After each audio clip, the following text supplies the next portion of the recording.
Welcome to Dire Straits. I'm Amanda Monty. I'm Tracy Clark-Flory. Remember the 90s? The Spice Girls were singing about girl power. Britney Spears was asking someone to hit me, baby, one more time. And I was shopping at the Limited 2 at the Sherman Oaks Mall. Behind the scenes, Les Wexner was cooking up the Victoria's Secret Angels campaign, and his buddy Jeffrey Epstein was allegedly posing as a VS scout to lure women who he assaulted. All this just a few years before Wexner would write in a letter in a special birthday book for Epstein, quote, "I wanted to get you what you want, so here it is," end quote, along with a drawing of some boobs.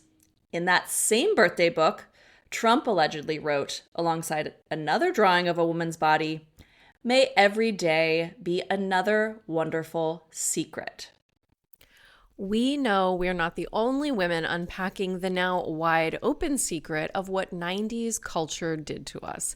Given everything we know now about the men behind the scenes of an era that hyper-sexualized girls, angels, and whatever that Britney song was about, we're looking back at our 90s girlhoods at the mall and asking what we learned then about gender, sex, bodies, and relationships with men. We're also unpacking the pedophilic gaze of the era and what that taught us about beauty and body standards. And we'll talk through how we're unlearning and deconstructing the lasting effects of this culture today. How did these men shape the cultural images of beauty, fashion, and sexuality that 90s girls like us grew up with? And how can we reject that legacy today? This episode is totally free because we really want you to have it. If you find this episode helps you ungaslight and free yourself even a little, please rate us on your podcast apps, share the episode with everyone you know and on your socials, and join our Substack community at direstraitspod.com. That's Straits with a GH. You'll get all of our episodes, no paywalls ever, along with special bonus episodes and subscriber chats.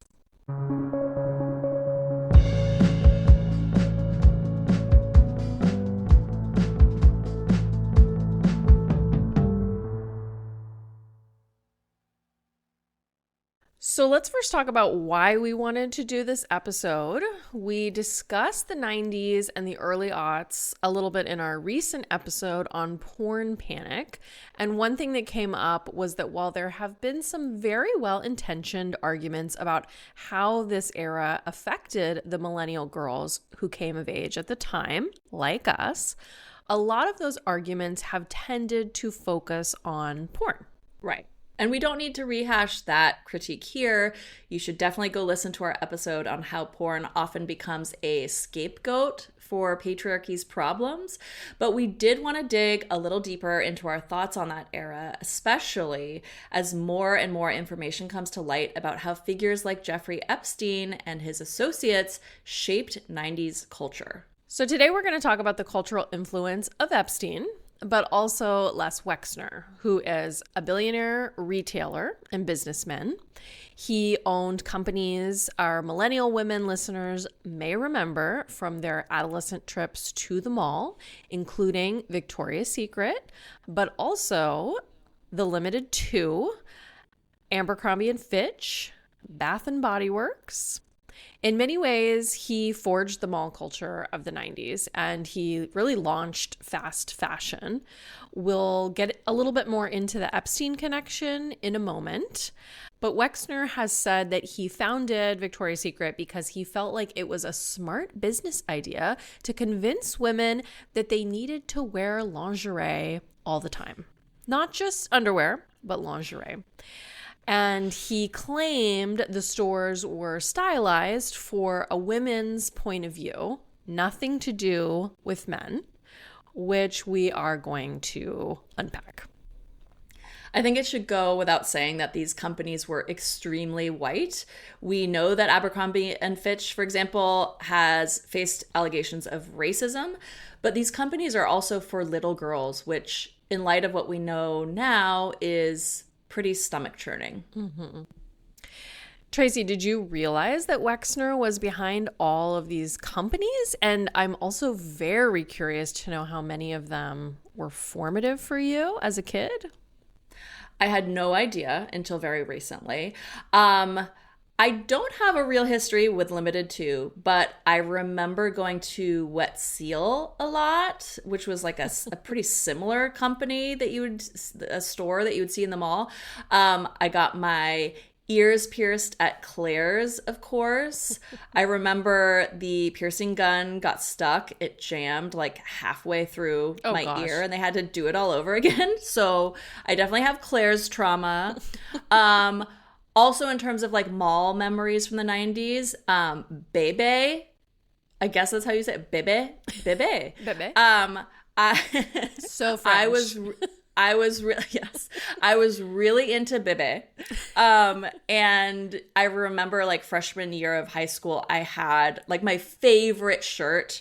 I'm pretty sure I wore it in my yearbook photo, was just like this like black t-shirt that said Bebe on it. It wasn't the rhinestoned version. It was just like the basic white block letters. And I just like loved it so much. And I had to look up on Google ahead of this recording, like what was the deal with Bebe? Yeah, what was it? Yeah.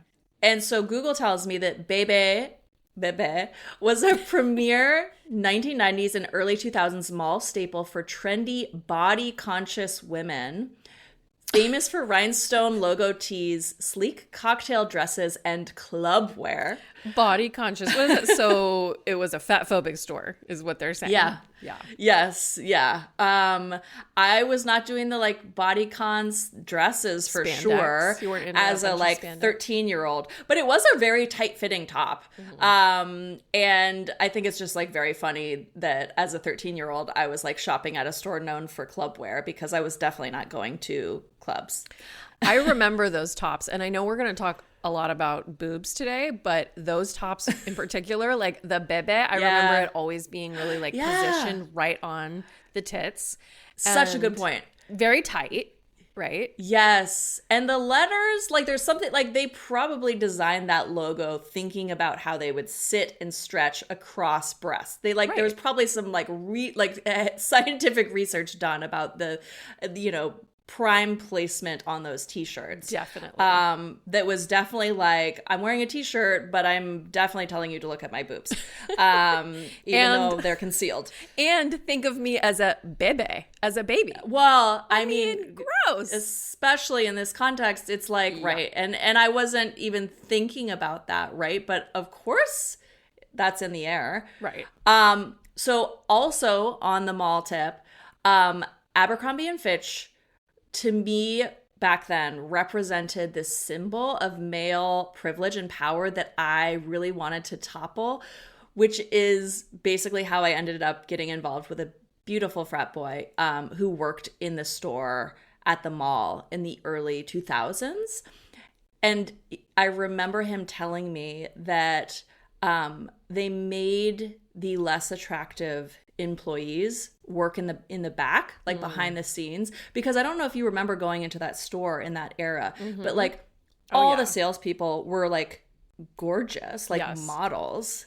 Right. Well, and that's a lot of the sort of retrospective critique that we've seen since of Abercrombie & Fitch is exactly that. Like, what were their hiring practices and how did they like hide certain employees that were not white or super thin or traditionally attractive? I totally remember that store. And I remember it being kind of like dark and having like a very particular scent to it. I mean, it's interesting to think back on all those stores, right? That you'd go in and there would be like the loud music just to sort of like scramble your brain. So all you can think about is like grabbing things off the rack. But they all had their own kind of energy and vibe. Yep. I know we want to talk about Abercrombie and the Wexner brands, but I have to say, hearing you talk about Claire's brought back so many memories for me. I shoplifted from Claire's a couple times. Whoa. Yeah, I know. I do feel like if you're gonna shoplift, that's like a good one to shoplift from. Yeah. Because it's like small little items. Totally. That makes sense. I could see that. It's like a rite of passage. And I remember it being next to the like Mrs. Fields Toll House Cookies shop. Oh God. Oh, whoa. I'm having a sense memory. I'm just like, I can smell the cookies. It's like the adrenaline of shoplifting with your girlfriends and then going to get a chocolate chip cookie and then probably starting to have body issues and feeling bad about eating cookies and talking about calories with your girls. Like, I know it's all flooding back. And wait, was Jenny Craig in the mall? Oh my gosh. I feel like there were Jenny Craigs in the mall because I'm just thinking like there's like it's like its own little ecosystem, right? Oh yeah. Like you just get lost in it for hours. Yeah. Right. Oh my gosh. Right. You like Continue. Ping pong from Mrs. Fields to Jenny Craig. Exactly. To bodycon. Right. Dresses. And Abercrombie. Yeah. Oh my gosh. Yeah. There's something for everyone. Its own universe. Yep. And I have to say, you know, now that I have a tween girl, mall culture is coming back, and she loves to go to the mall. She loves Claire's, and they have all these like sort of spin-offs of Claire's now, like different little jewelry stores. One of them is called Icing, which really is very interesting, right? It's like the icing on the cake of the girl. Always have these weird sales, and it's just like hyper consumption. But the whole like going to the mall with the girlfriends thing is like starting to become something that she's really excited about and interested in, and you know wants her like $20 to go and shop. And so I'm having to like reckon with all of this stuff and think about like what are the parts that I really want to discourage her from getting drawn into. I don't care if she shoplifts, but I certainly don't want her to have an eating disorder, you know? So like just processing all of that as a parent is crazy. So I'm very glad we're doing this episode because I think it will help. I am so glad that you're having to reckon with that first, since you have an older child, and that you can maybe pass down some wisdom to me when I confront mall culture a few years from now. Yeah. But yeah, like just, you know, thinking about this Abercrombie thing and thinking about like the frat boy and everything, like Abercrombie was so fratty, and it really was like such a symbol of white male power. And looking back, it's so funny to think about there being a time in my life where I really felt that like the way to topple that power was to have sex with it. Like, do you know what I mean? Like, I'm like, oh, I'm going to, you know, frat boy is a symbol of like this power and, you know, everything I'm up against as a woman in this world. And I'm going to conquer it. Right. I mean, it makes sense though, right? Because it's like, it's wanting to have that sort of power over this figure that you feel has power over you. Yes. Yeah.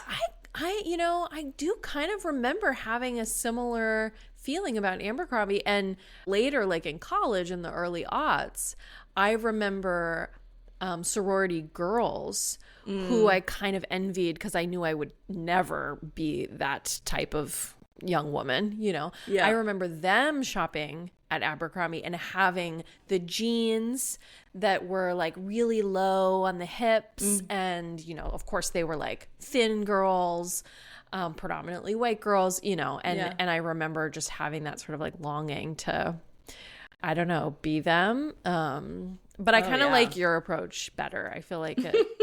Another fun thing about mall culture, and I actually did this with my tween maybe about a year ago, is like going to the makeup counters. I don't know if this was something that you did. Yeah, yes. Like one of my formative mall memories is going to Clinique and getting the free makeover where they would then like pressure you into buying products.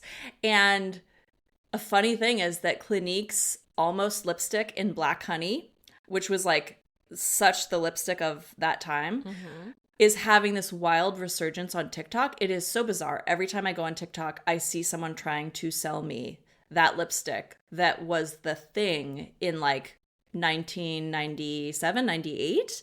It's constantly being advertised. How funny. I wonder what marketing campaign online, you know, what influencers Clinique contacted to like have that resurgence.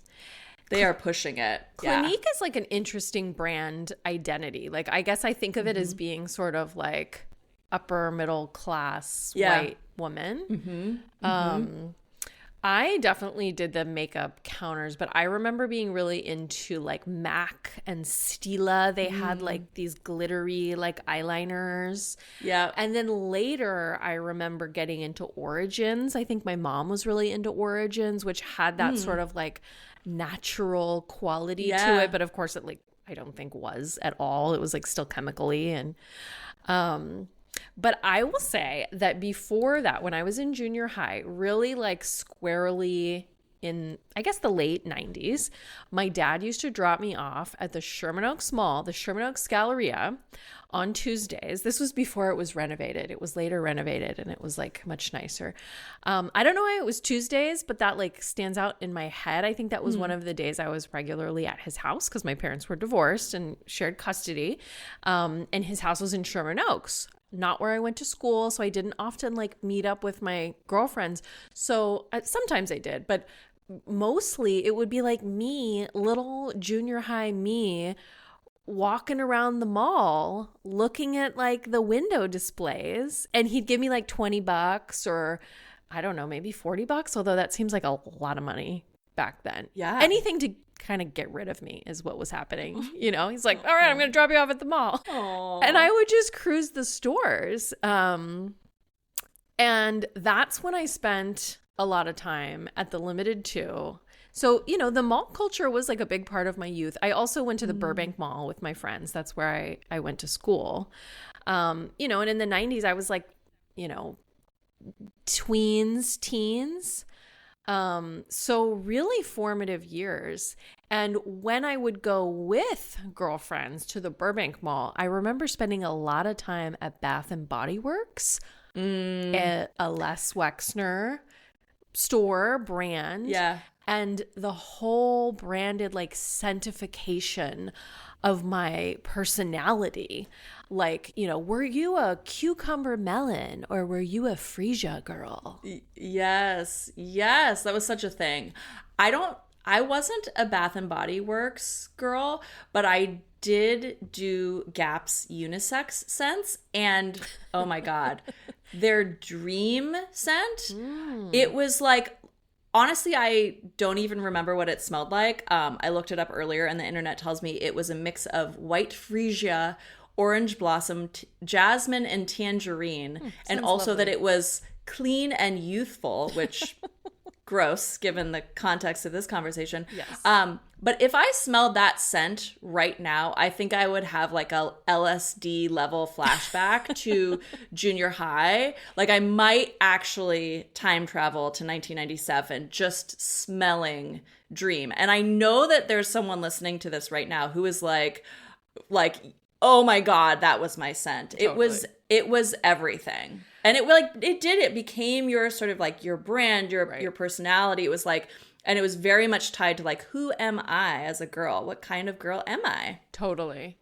Well, and I think Bath and Body Works was that sort of socialization into the later perfume culture often for a lot of young girls. Like there were the lotions and creams and things, but there were also those body sprays, you know, and so you make yourself smell like a fruit or a food, right? And I remember like choosing those like fruity foodie ones. Like I already kind of was learning that as a girl I was supposed to be hot and sexy, which we'll get into, but also that I was like supposed to be flavorful, right? Like something that you just want to eat up, you know, and being primed to view myself like not just as a sexual object like on display for the male gaze or whatever, but as this consumable, this thing that I wanted men, boys, of course, at the time, to hunger for, right? And also like on a way more basic level, like didn't want to be stinky, right? Like wanted to walk into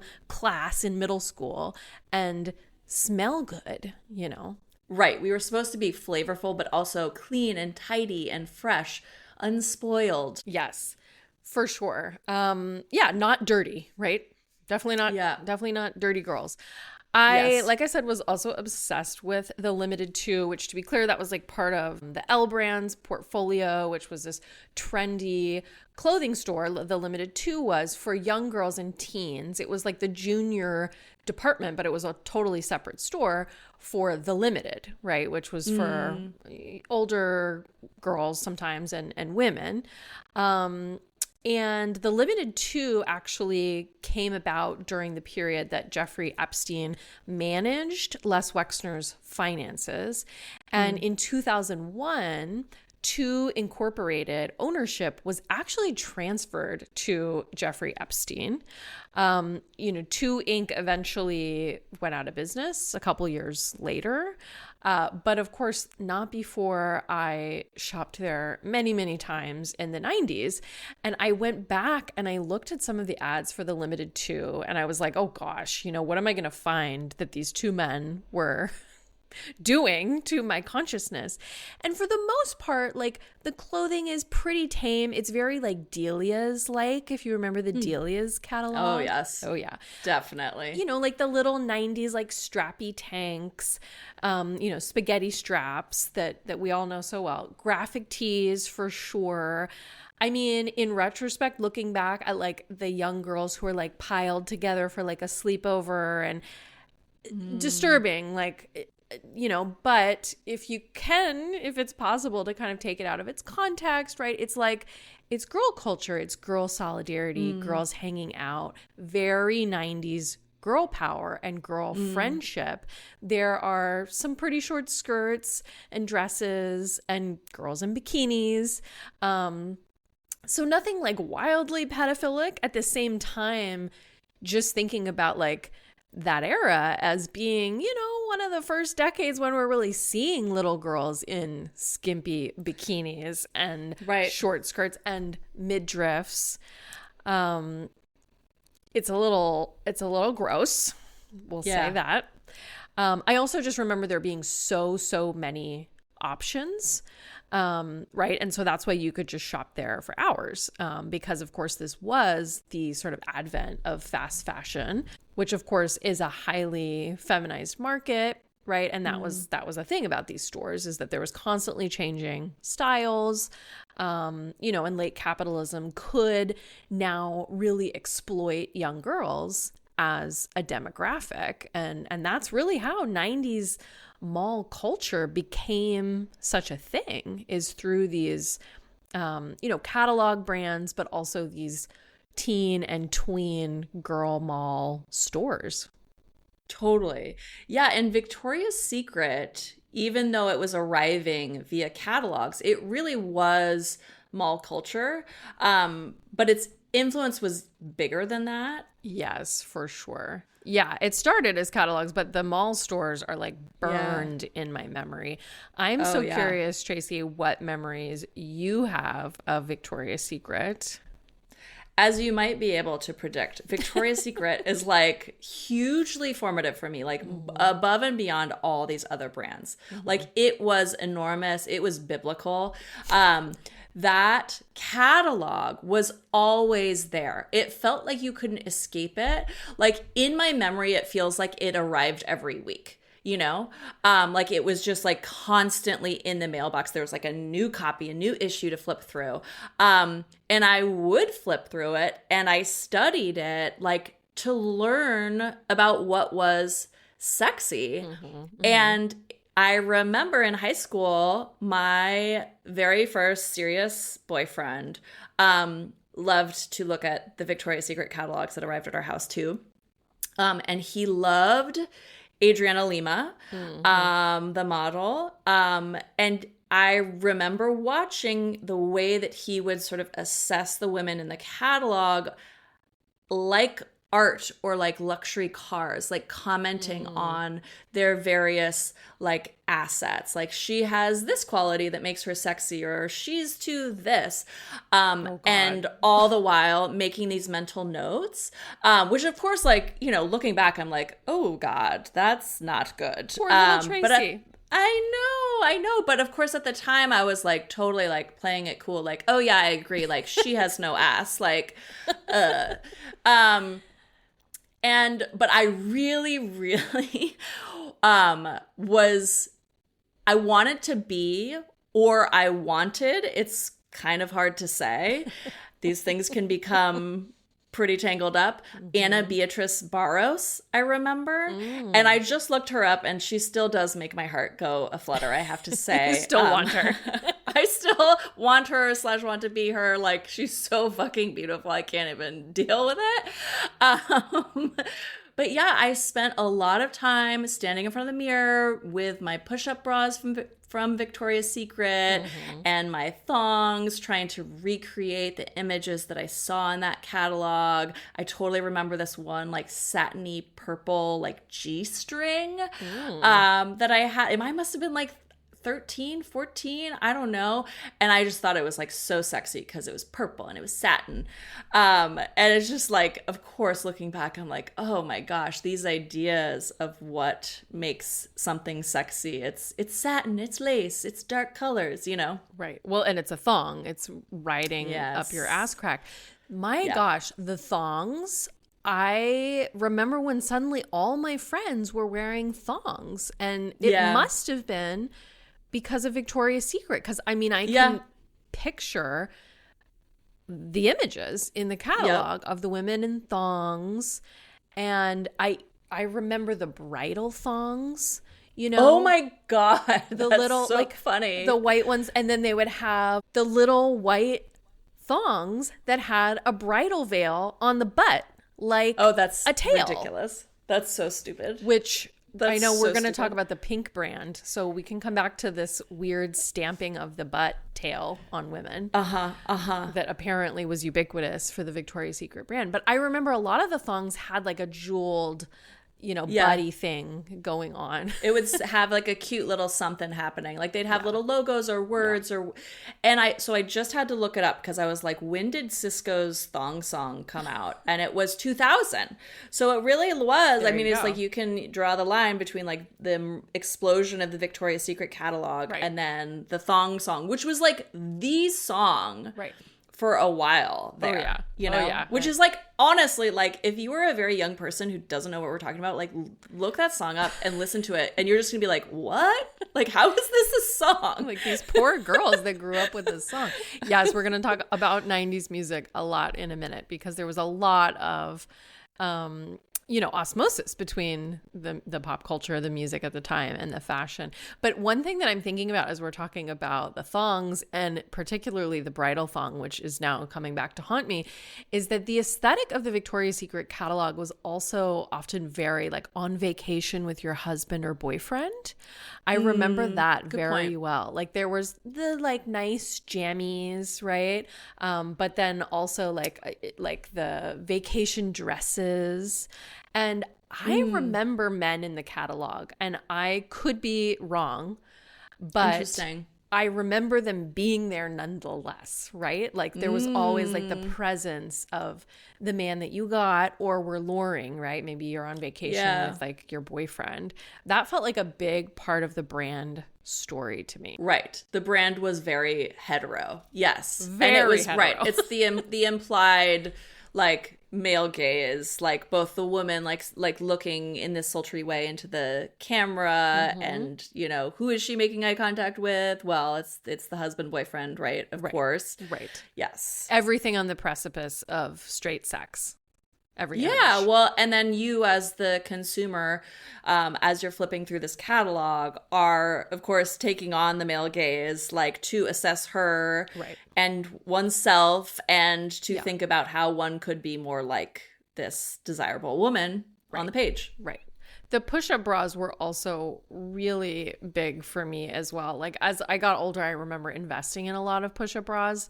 I, you know, was very convinced from a young age that I would not be appealing to boys if I could not like prove that I had cleavage and boobs. Yeah. That was like the bar for entry for like having a boyfriend. And Yes. I remember like there was so much talk on the, you know, playgrounds of my youth about girls who were flat chested, who were like flat as a chalkboard. And then to go home and see the Victoria's Secret catalogs, right? And oh yeah, there's just all these push-up bras, and they were always, the ads were always talking about the new technology. Yes, I was going to say that. I'm so glad you brought that up because I was just having this flashback as you're talking about the push-up bras, thinking about how, like, I remember there would be like the new drop and it'd be like news, such and such technology. And it'd be like, they'd be like liquid. It'd be like liquid in the bra. They it would did be like have those. It would be like bra implants. Like it was like, it's like they a also waterbed. had it was like a waterbed thing. And then they also had like little, like the little like chicken cutlet style, like inserts that you could put inside the bra. Totally. And it was like, and they used that word, I'm pretty sure, like this idea of technology. Like we're on the frontiers of bra science and we are bringing you bigger boobs. Bra and thong science. I mean, speaking of boobs, I mean, God, it was so huge for me paging through that catalog and at that time feeling like I had no boobs and I wanted boobs more than anything in the world, and which of course just drew me into the technology, the push-up bras, everything. But also I'm just thinking about how that catalog helped to train me to assess my own body and to assess other women's bodies, like looking at it with my boyfriend and talking about their various body parts, like in this very itemized sort of way. Exactly. But also, I remember there was this like identification that happened with my women friends, like, or girlfriends, where they would come over because it was just always there, right? And so like my friend might be paging through it. And there was this way in which we would like claim like who was our girl, like who we identified among the Victoria's Secret models. And I think we made these assessments off of like which model felt closest to both what we might be able to muster given our bodies and appearance, but also barely almost have her boob size. almost, but also like the kind of woman that we wanted to be. And I think part of my identification with my girls was that I wanted to be mysterious and sultry and like a little bit of a sex kitten. Yes. And I can see the way that like this like identification with Victoria's Secret models in that era then like transformed into the way that we would like claim like which Sex and the City character are you? Are you a Samantha or a Carrie? That's exactly what I was thinking as you were describing that. And it's all coming back to me now that like, yeah, we absolutely did that when we were young too.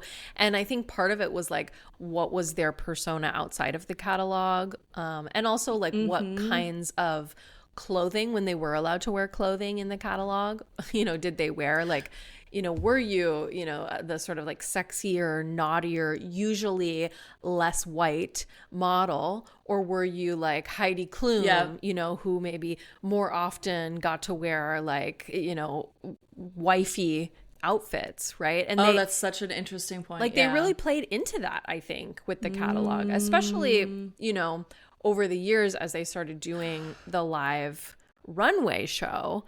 And they would all have their very sort of distinct personalities. So I did want to show you some images from the Victoria's Secret catalog. And this one is from 1998.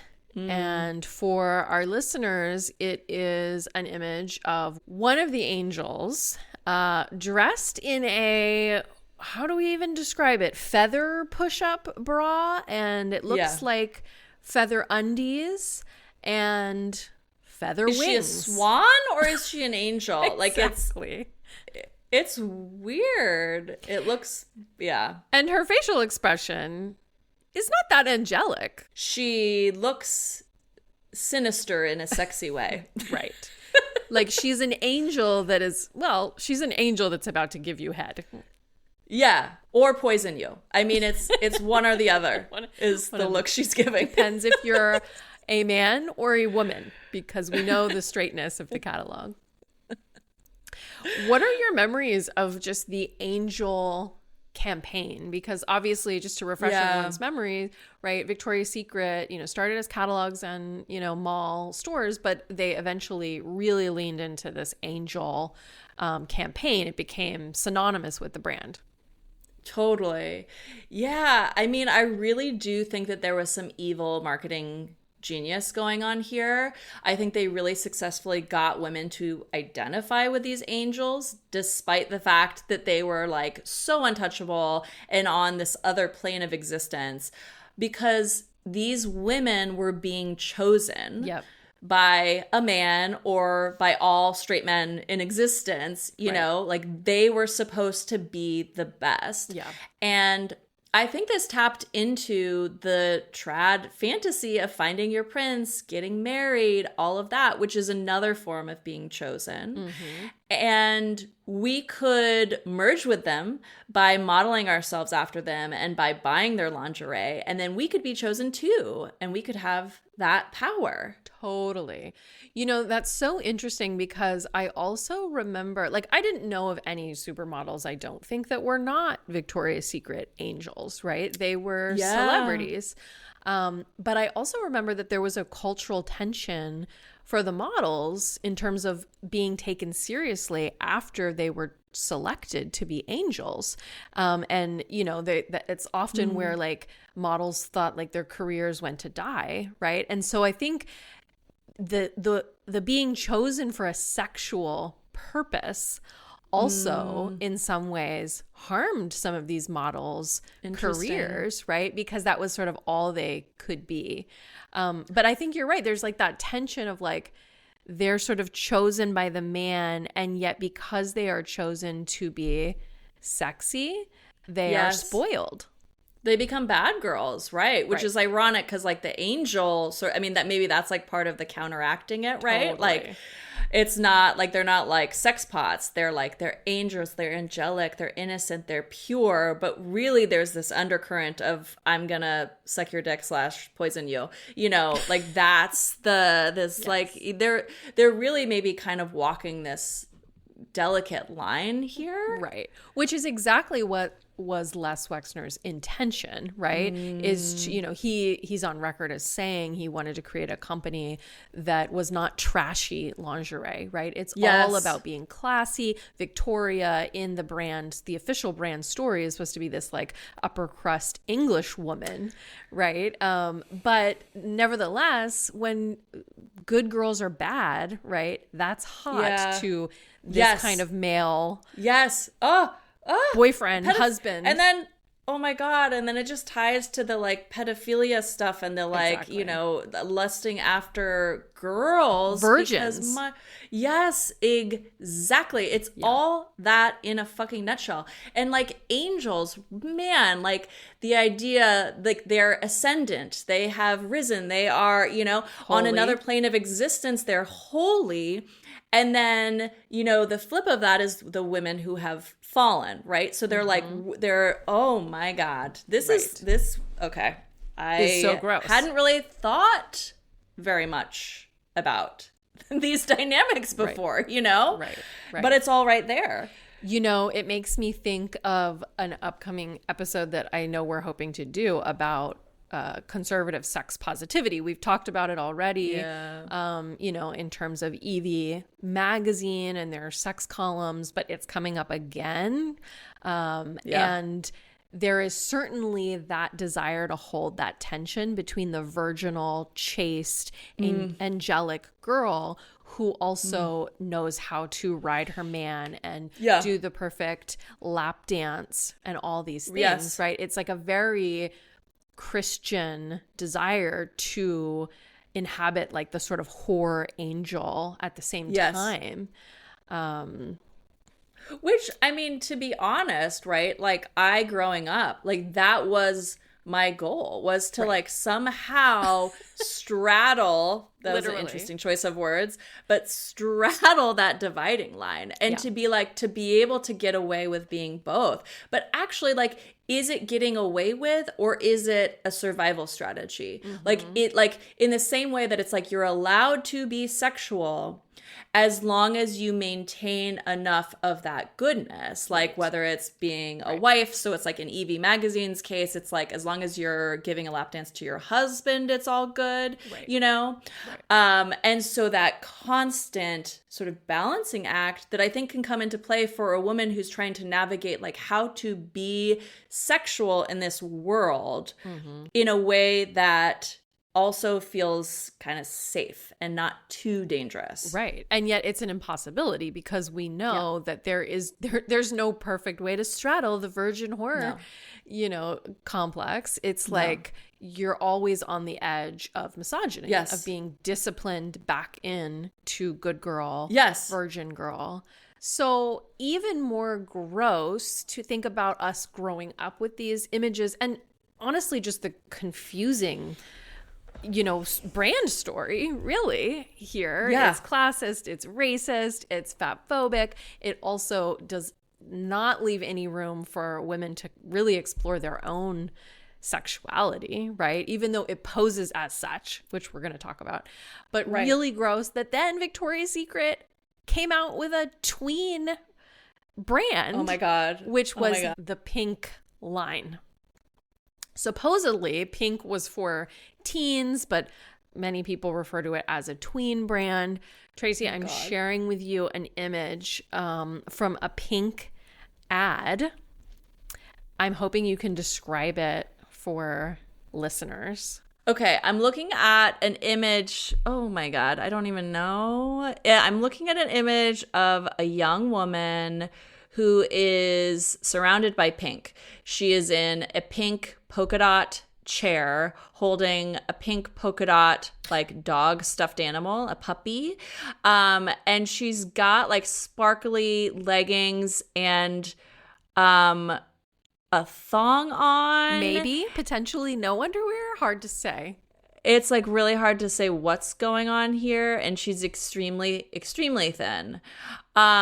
So the vibe is very cutesy sexy. Mm-hmm. It's like a cross between a child and a woman.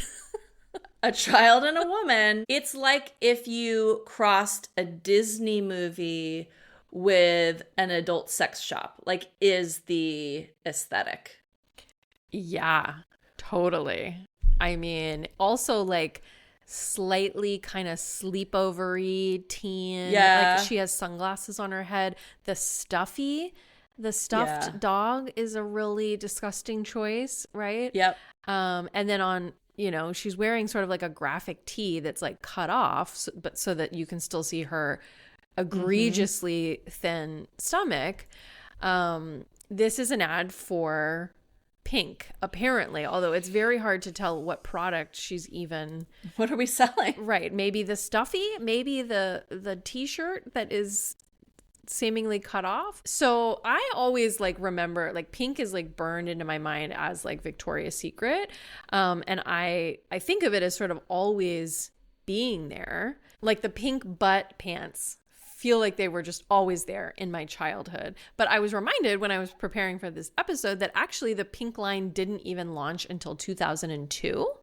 I just feel like I remember young girls always wearing these pink butt pants. And it wasn't really, I don't even know if I ever had a pair. I think I had a kind of aversion to it. I don't know if it was because it was the color pink, which I was into as a girl for a while. But there was something about it that felt off. And I definitely could not name it the way that we are now. Yeah. I know. I was just thinking, Amanda, like, if only we could send this podcast episode back in time to our 13-year-old selves. My God. I know. I'm going to have to play this episode for my daughter, maybe in a couple years. Well, you might have to censor some parts. Sorry. Yes.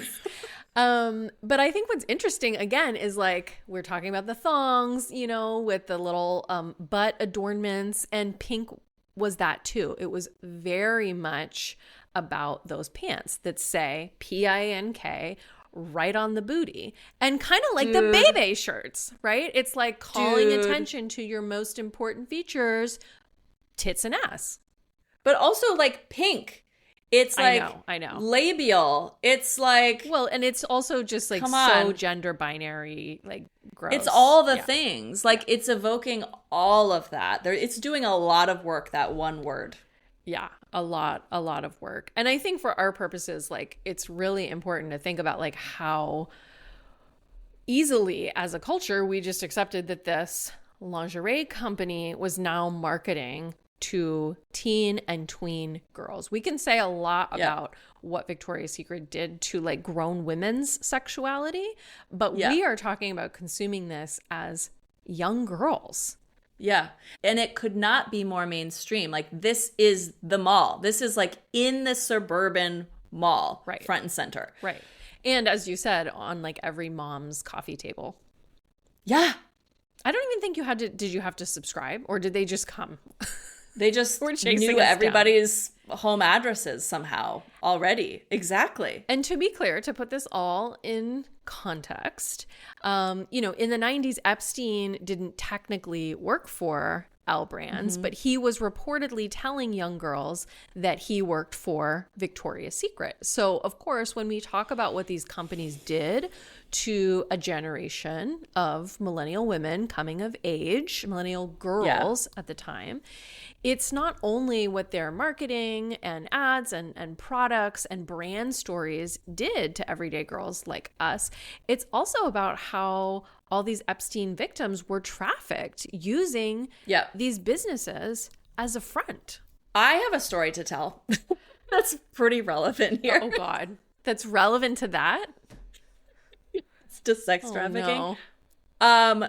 So I have this memory of, I think it was like circa 2002, and I was approached on my college campus by a man claiming to be involved in the Victoria's Secret fashion show. And I remember him being like... Was it Jeffrey Epstein? No, it definitely wasn't Jeffrey Epstein. Like, oh my God, Tracy, breaking news. I know, I'm like, are you shit, in the Epstein files? Am I in Epstein files? No, it wasn't Jeffrey Epstein. It was this random man, and he was like, he like approached me, and he said something about like, I'm a model scout, and I'm like, I work with the Victoria's Secret fashion show. I'm about to fly out to New York for the show. And like, here's my card. Can I get your information? Like, and this was like in an era where I was like extremely thin and like wearing like tall boots. So I was like, and I did not believe myself to be model like at all, but it was like enough of the, I was like, well, maybe, I don't know. And of course I wanted it to be true. Like, I'd grown up looking at these magazines and identifying with some of these women and wanting to be them and studying how to be them, right? And then here comes a man being like he's scouting me. Maybe you can be an angel. But I was skeptical. I was like, I mean, I'm not a Victoria's Secret model. I'm not delusional here. And so I went online and I like looked up like, when is the Victoria's Secret fashion show? And it was like not happening that week. And I was like, okay, this motherfucker.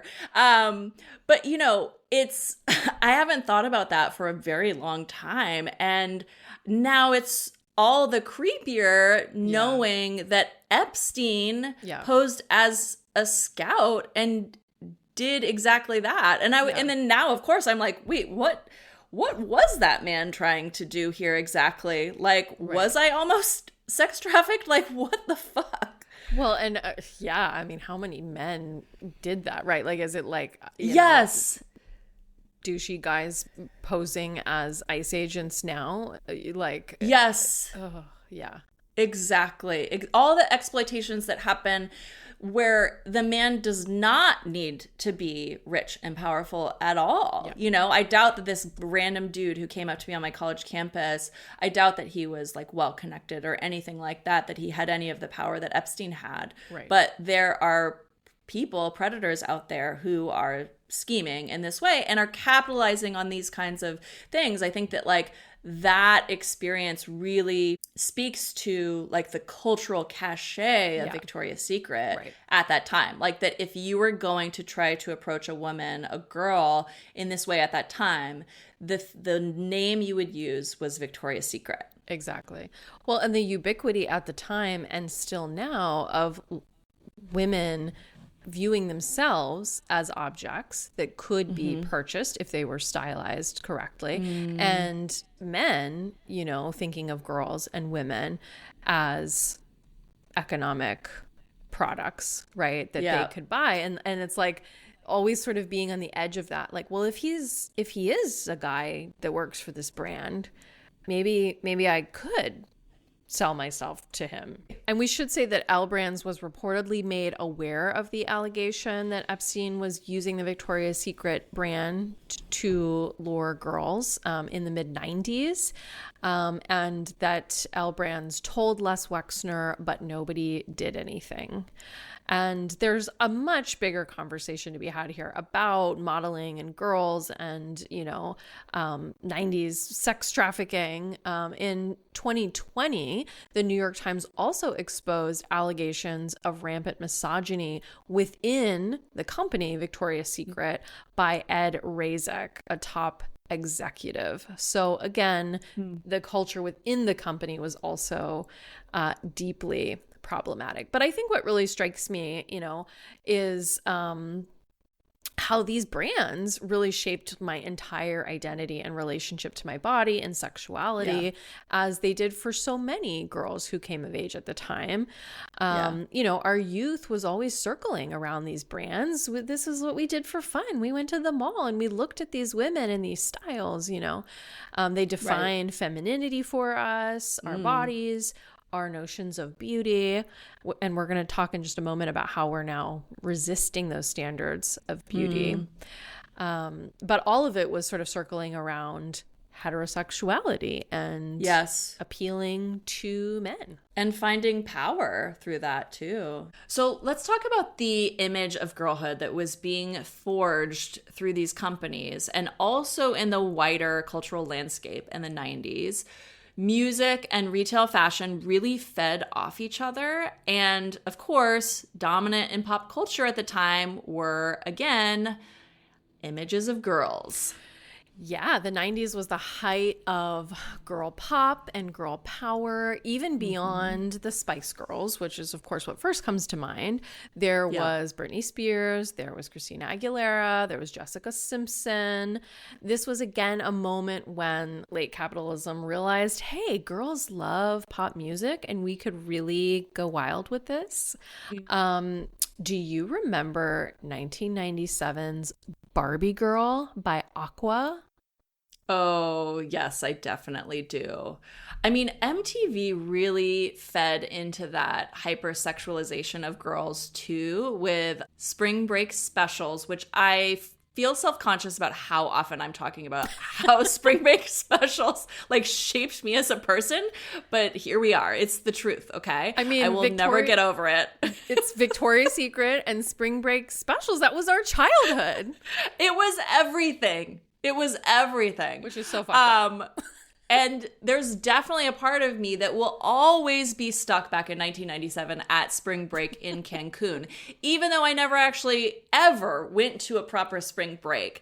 But I was there as a 13-year-old, laying on my couch for whole afternoons, watching and studying what I was seeing on MTV. And of course, Real World, Singled Out, all these other shows had their fair share of misogyny too. You're making me realize that part of spring break, it was kind of like Victoria's Secret. It was like that longing to be chosen to go to MTV's spring break, whether with a boyfriend 100%. or by the company itself. I don't know. But then once you were there to be chosen, because so much of the culture of spring break on MTV was about wet t-shirt contests, women getting up on stage in whipped cream bikinis, and strutting around. It was there was so much that was literally framed as a competition about being chosen.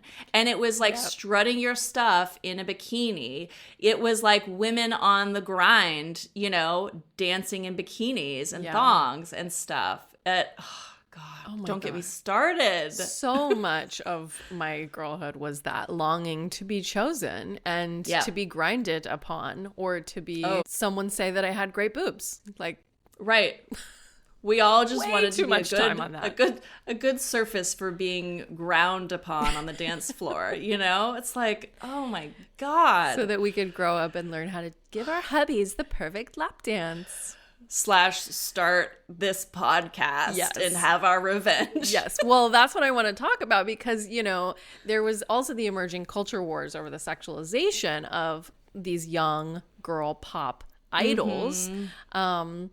But there were other women making music at the time who were very contrary to that image. Oh, yeah. I certainly had an Alanis Morissette moment. Did you? Oh, I had a huge Alanis Morissette moment.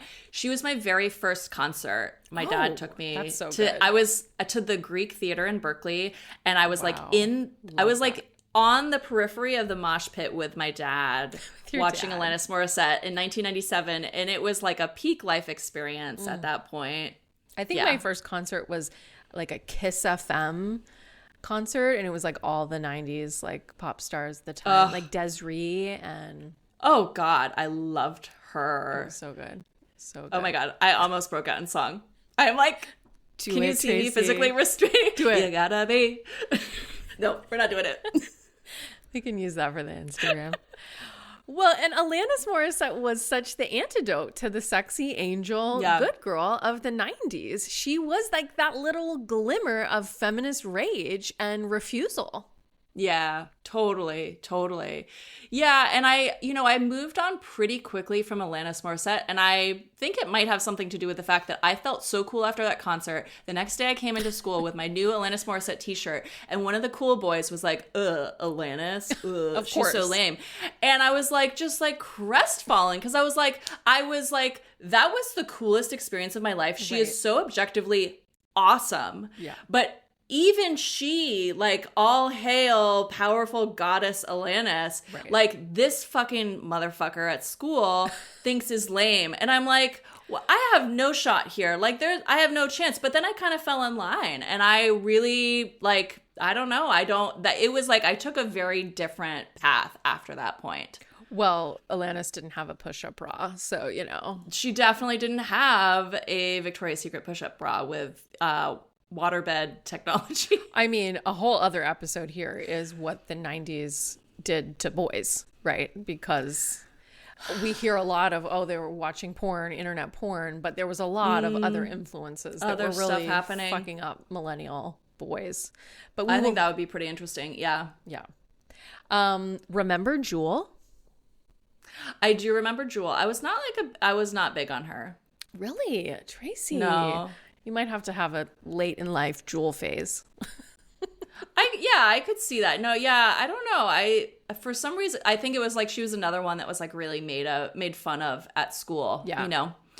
Right. Well, because she didn't have perfect teeth because she was, you know, a woman who had lived in poverty. And I'm sure that all played into it. I have really distinct memories of my sister and her friends listening to Jewel and not letting me hang out with them. My older sister, she was 4 years older than me. And I'm pretty sure that they were talking about bras and sex. Yep. Yeah. That sounds about right. That's pretty cool. It's pretty cool. Bras and sex. I remember post Alanis, I really got into like R&B and hip hop. But then I kind of transitioned also into a little bit of boy band stuff because I fell for AJ McLean from the Backstreet Boys, who, you know, was the one who was always humping the floor during concerts, which I loved. Makes sense. But I do remember having a very disdainful attitude towards Britney. Oh, Britney. I know, I feel really bad, of course, looking back. I kind of liked Christina, but I remember thinking that she was trashy. And of course, in retrospect, I'm like, oh my God, you were just totally falling for all the misogyny that was in the air at that time. Well, and the racism, right? Because Christina was often positioned more as the bad girl to like sweet, super white Britney. I loved both of them. You know, I think earlier in their careers, before like my boyfriends got me into like Christian punk bands that were all boys, men, right? It really started listening to like boys' music and young men's music. But for a while, I definitely was into the girl pop. I had pink tipped hair for a while. Aww. When Christina did. Do you remember she had like, she Yes. did like pink tips and black tips and. Of course. Yeah. Of course. Oh, but then, yeah. you know, as we mentioned, there was this kind of culture war around these pop idols and what they were teaching girls, namely about sex and their bodies. And we did an episode on, you know, pop music and kind of touched on some of this. But what that moral panic, I think, really failed to parse was that these were all young girls, these stars, these musicians, right, who were undoubtedly exploited and sexualized at very young ages, right? They came from the sort of Disney pipeline. Yes. Britney got famous at 16 with her song, Hit Me Baby One More Time. That was 1998. The same year that the Angels campaign began, and she was wearing a Catholic schoolgirl costume. So clearly there was a hyper-sexualization of the innocent virgin at the time. Yes. Yeah. And that was, a hypersexual and oddly violent song. But it was all predicated on the sexiness of innocence, of being the chaste virgin schoolgirl, appealing ostensibly to a man and asking to be beaten. I guess that song is confounding. But then, of course, these girls grew up, right? And they wanted to take back their sexuality and their careers, right? Or try. And that created all sorts of complications among the fans and their parents. This was also around the time that, you know, conservative parents were organizing to get those explicit stickers put on all the albums. But like, there was no real conversation about the wider culture that pedophilic white men were creating. Of course, that was all behind the scenes. The message was like, men can sexualize these girls to sell records, and they can do it in this very pedophilic way. And there was some criticism of that, mostly from like conservatives. But then when Britney and Justin Timberlake broke up and there was speculation that she was not a virgin anymore, I don't know if you remember that. It's also detailed in her memoir. You know, that's when we began to see more outrage for her and some of these other pop idols being too sexual and not being good role models and being bad girls, because it's so much easier to shame these individual women, as we did to Britney. My gosh, what we did to Britney and so many women in the 90s, like Monica Lewinsky, you know, than it is to look at the men behind the scenes, the structure of power, these larger systems that are facilitating this exploitation and abuse of young women. Yeah. Well, and pop music was responding to these brands. Of course, through cultural osmosis, it's hard to really pinpoint whether music or fashion was more dominant. But certainly someone like Britney was drawing on that early 90s mall culture. Like, remember, they would like perform in malls when they were launching their careers, you know? Right. And that was really, they were targeting girls. But she was also drawing on centuries-old ideas about chaste virginal girls as being the hottest. Right. And who can blame her for growing up and wanting to experiment with being the whore? Yes. And not being able to find the line. Where could she go? Because there is no clear line. We're all just stuck in a state of uncertainty, trying to be safe, you know? Exactly. So I guess my bigger question, you know, is what did the 90s really do to our ideas of sexuality? And, you know, something we've talked a lot about on the pod is sex positivity as this kind of consumerist good. I mean, like we were saying earlier, for me, it was this idea of getting power through being desirable to men. And so that was like one of the best ways to wield my power, right? Which involved looking at myself as a product, you know, trying to perfect the self, my appearance, my performance in day-to-day life, in the bedroom, you know, all of it as this way of achieving power, that to be wanted by a man, that brings you empowerment. That is sexual empowerment. Right. Right. Well, like the dream of being chosen one day by the right man and being the right kind of girl, of figuring that out finally, feels like that was really central to at least how girls experience that culture. I'm also just thinking of like the sort of futurity of kind of mainstream pop feminism in the 90s. Like the very notion of girl power suggests that like she's not a woman, even though the Spice Girls were women, right? Yeah. She's not free yet. She's not fully realized as an adult, but she's going to get with her girls and she's going to get there. She's going to take back that power, as you're saying. And it really sets us up for disappointment because we were trying to get there by buying stuff and not actually talking about dismantling, the patriarchy and male power. Right. Right. And we're so thoroughly stuck in this 90s, girl mall culture, right? Like we're like still trying to excel within its very terms. Right. So it's like, of course, that's going to lead to a great deal of frustration. Right. I also just think about how the 90s really shifted our idea of what feminism is, because to be clear, this was consumer culture. Everything we're talking about is consumer culture. Again, the architects of which were white men who were predators and abusers, but there was also like the Riot Girl movement, which had way more teeth than the Spice Girls, which really took off in 92, the year after Anita Hill testified. A record number of women politicians were also elected to office that year. And you had, Riot Girls singing lines like "suck my left one." You had, Kim Gordon of Sonic Youth, who's considered an inspiration of the movement, singing songs like with the lines, "I believe Anita Hill, that judge will rot in hell."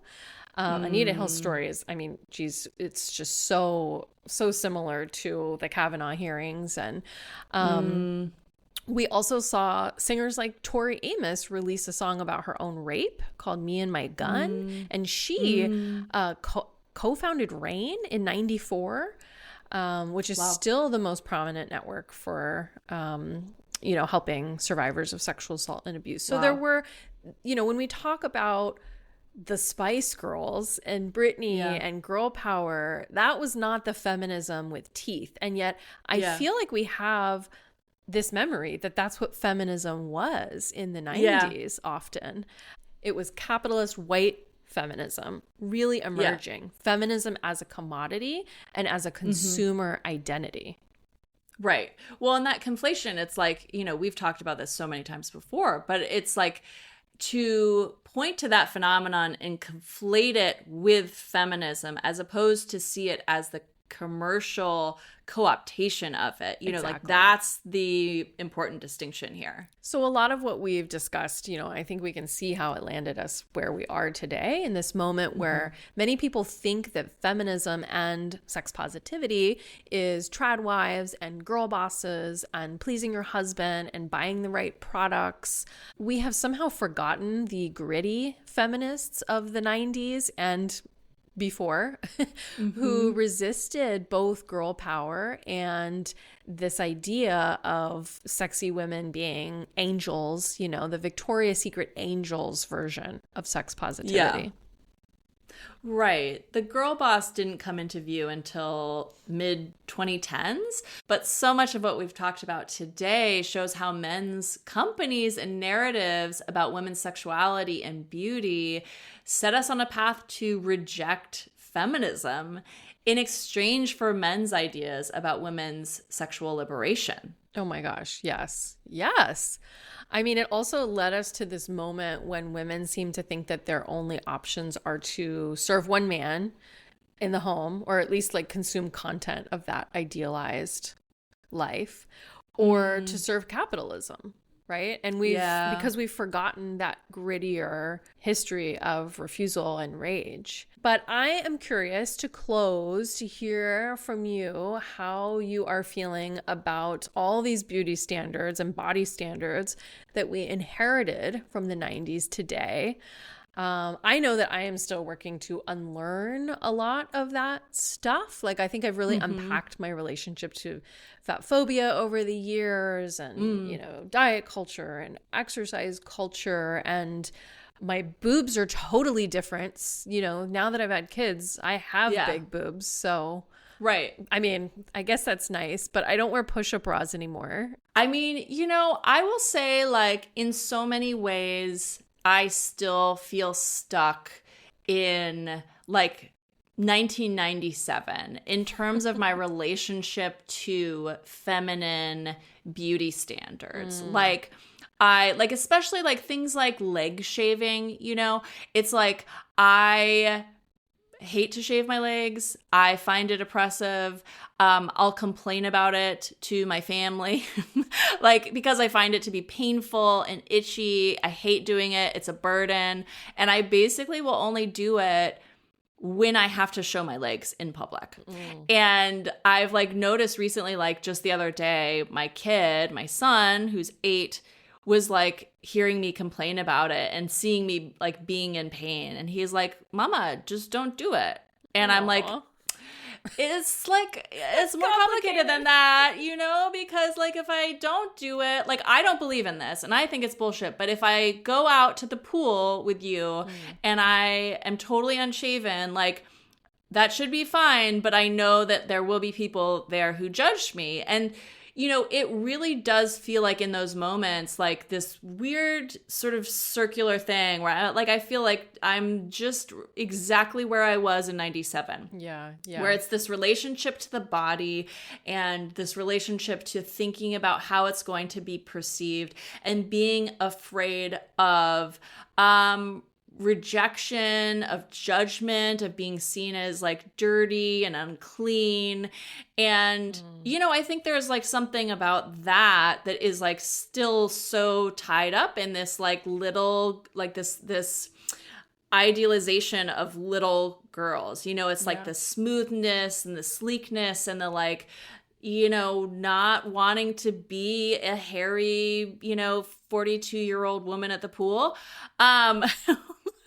But like, that's who I am. With a bush. You know? Yeah. But it's like, I think body hair is one of those things that like really taps into a very old sort of tape around beauty and expectations. That's so interesting. Do you get any pleasure from being deferred? No, I don't. I really don't. Like I just find it to be uncomfortable. Tracy, I feel like this is our goal now, is to just let you grow your hair and go wild and feel and go out in public guilt. Yeah. Because I feel like I similarly am stuck in the 90s in terms of the hair removal stuff. But lately I realized like, oh, but I actually really like to have my legs shaved.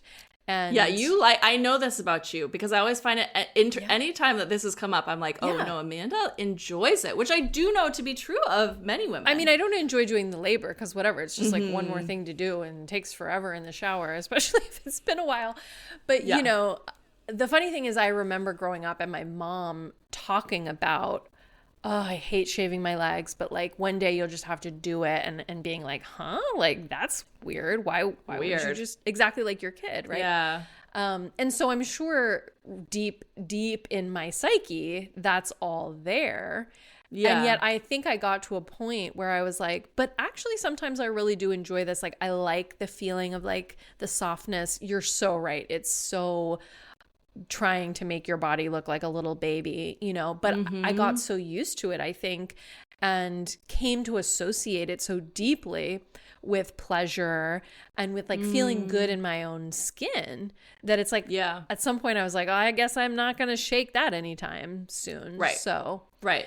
That's the tricky thing about this unlearning stuff, right? Because I think especially when it comes to our experiences of desire and pleasure, like it's inevitably so tangled up in the culture Right. that is misogynistic and patriarchal, right? I think there are limits in terms of like what we can sort of like force ourselves into wanting and desiring, right? Like I think it's great to have awareness about the like complications and the nuances of it all, but like I think it's like if this is something that does bring you pleasure, like it's pretty harmless to allow yourself that. Right.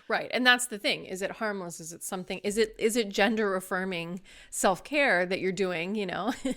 Or are you doing it because you hate it, right? Like we just got to get you growing all the hair out, Tracy. I know, but it's just like it's fine unless I need to show my legs to people, and then it's like it is such an actually like enormous emotional burden to be like, I'm gonna do it. Like I'm gonna do it. I'm gonna just be like, fuck it, I don't care. Like you're looking at my legs, and I don't give a shit. Like I am not there, but maybe I just need to be the brave woman who helps to, you know, normalize this at the pool. It's so interesting because, at the pool, you definitely do see, like, the older ladies who are like, fuck it, I don't care. Yeah. Like, my bush is hanging out. Like, whatever, you know? Yeah, I love that. I love it. I love it so much. I mean, I think the makeup of it all, like, often have my hair down, and I feel like it's very probably inspired by 90s girl culture. Like, that's what we did. We sat around and we, like, did our hair together. But the makeup and the wrinkles and the beauty, like, of course, now we are living in a time when people are looks-maxing and really online urging ourselves to look like sleek little babies or infantilized housewives who in their own way are like little mommy babies, like they're little like dolls, right? Yes. And I think I struggle more with that sort of societal pressure around, like, you know, the sort of like the Botox and whatever people do to their faces now of it all today, which of course just built on our 90s childhoods.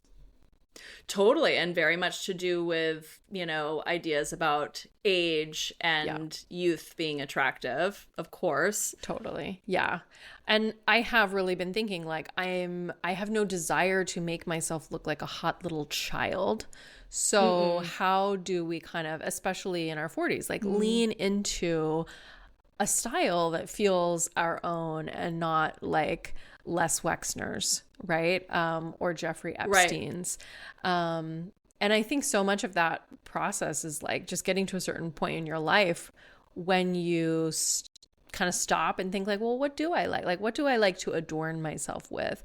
How femme do I want to be, you know, as a cis woman, versus, you know, what are the sort of like masculine styles and practices that like I like to lean into in terms of gender performance. Totally. And I think like one of the things that I definitely didn't know to expect in the 90s was that my relationship to these things would still be very much like alive and ongoing and being negotiated in middle age. Like that it's not like I arrived at some point and was like, I've got this figured out. And like, it's like, no, we are still so actively working through this. And I don't know, will I ever arrive and feel like it's all kind of settled? I don't know. Maybe in my 80s, I'm hopeful of like the 70s, 80s. Maybe that's when settles down. Yeah, I definitely have dreams of myself like in flowy, big, like moo-moos at that age and just feeling like perfectly good in my body. But I think as we talked about, like maybe so much of the 90s influence is that sense of like futurity and longing and always trying to get to some destination where you kind of like work out your gender performance. And maybe the more like freeing thing is exactly what you're saying, to just recognize it as this always ongoing thing that's in flux and that's fun and that we can play with that. Well, I also think there's something to this, like, you know, like when you're looking through the Victoria's Secret catalog in the 90s and you're like, which one am I? Yeah. This wish to be able to be like, this is who I am. This is my style. This is my identity as a girl, as a woman. And so like I think there's this you know, sort of trained sensibility of like that one should be able to kind of pin oneself down so clearly. And I guess what I'm finding in this era of life is that it's much more ever in flux, like day to day, moment to moment. Like sometimes I'm a this, sometimes I'm a that, you know. It's like, I don't know what my models would be today. It's definitely not Adriana Lima, but it's like, sometimes I'm like embracing like hag energy, and I'm just like crazy hair and sweatpants and going to pick up my kid wearing like Crocs, and I'm just like, fuck yeah, like that, like I feel powerful like this. And then other times I'm like, you know, putting on my little dainty like French lady like linen dress with a little belt around the waist and my clogs, and I, you know, it's like, and I'm just a dainty lady and I feel very good about that. Like it's just, you know, so I am all of these things. Yes, you're all of those things. And motherhood is the whole other complication for, you know, a lot of us, which is like, what does that do to your style and your sense of your body and beauty? And you're right. Yeah, it's like we're all of these things. You don't need to stamp your butt with pink or your boobs with Bebes. You can just be yourself.